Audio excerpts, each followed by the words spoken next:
Bonjour, aujourd'hui nous parlerons des caractéristiques et limitations de Spark dans cette vidéo. Alors, Spark est connu pour avoir plusieurs caractéristiques qui en font l'une des plateformes les plus utilisées dans le domaine du Big Data. Parmi ces caractéristiques, nous avons la performance de traitement. Il est possible de réaliser une vitesse de traitement très élevée avec Spark sur des fichiers volumineux qui peut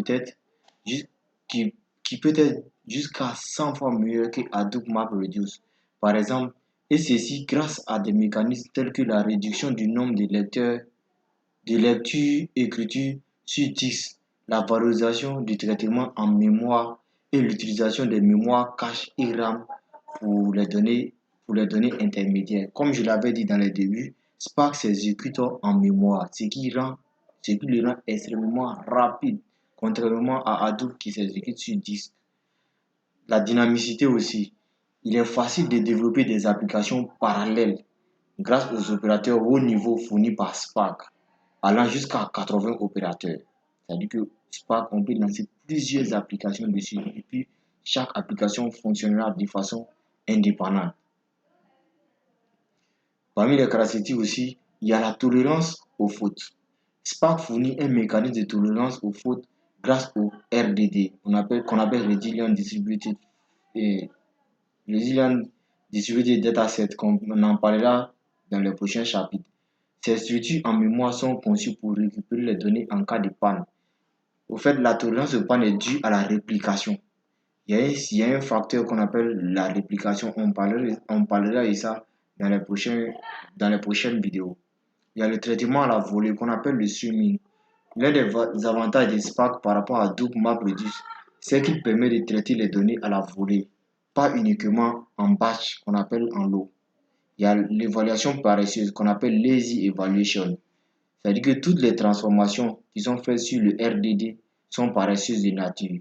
Ce qui veut dire qu'elles ne donnent pas de résultats directs après leur exécution, mais génèrent un nouvel RDD à partir de l'ancien. On exécute effectivement les transformations au moment de lancer une action sur les données. Nous allons détailler cet aspect plus tard dans le cours.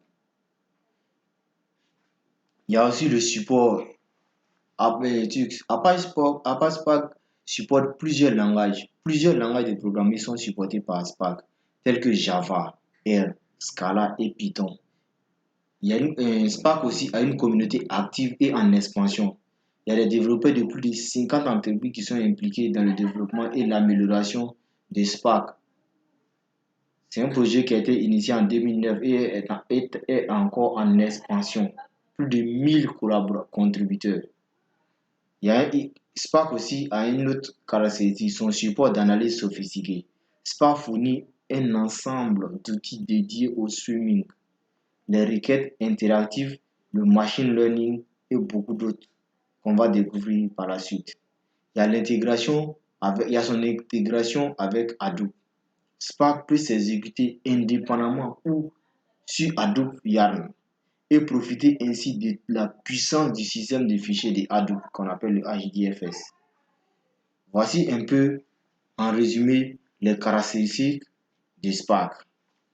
Néanmoins, il faut comprendre que Spark, malgré sa puissance de calcul, sa rapidité, Spark a des limites qu'il faut néanmoins souligner.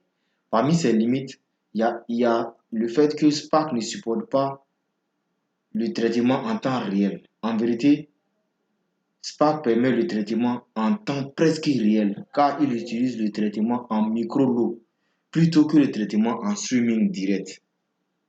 Comparativement au système de gestion comme Confluent Kafka qui fait du direct. Parmi les limites aussi de Spark, on a un problème avec les fichiers de petite taille.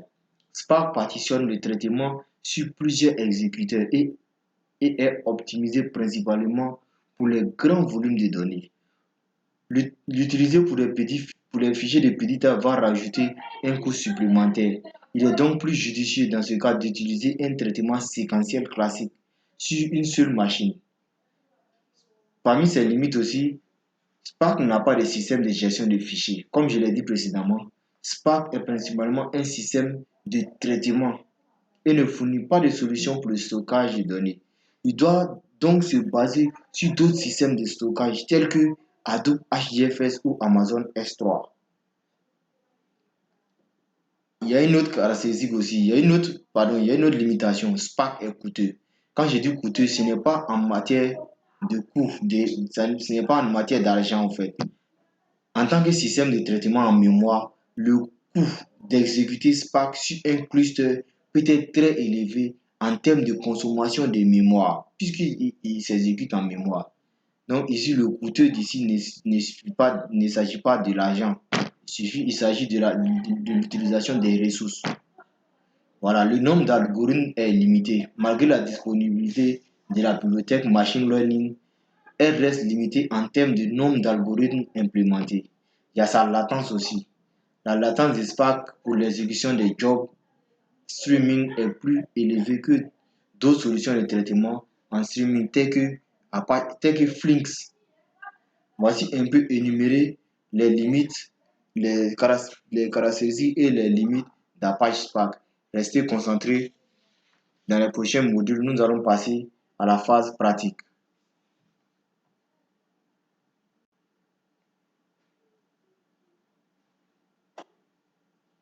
Merci à tous et restez concentrés.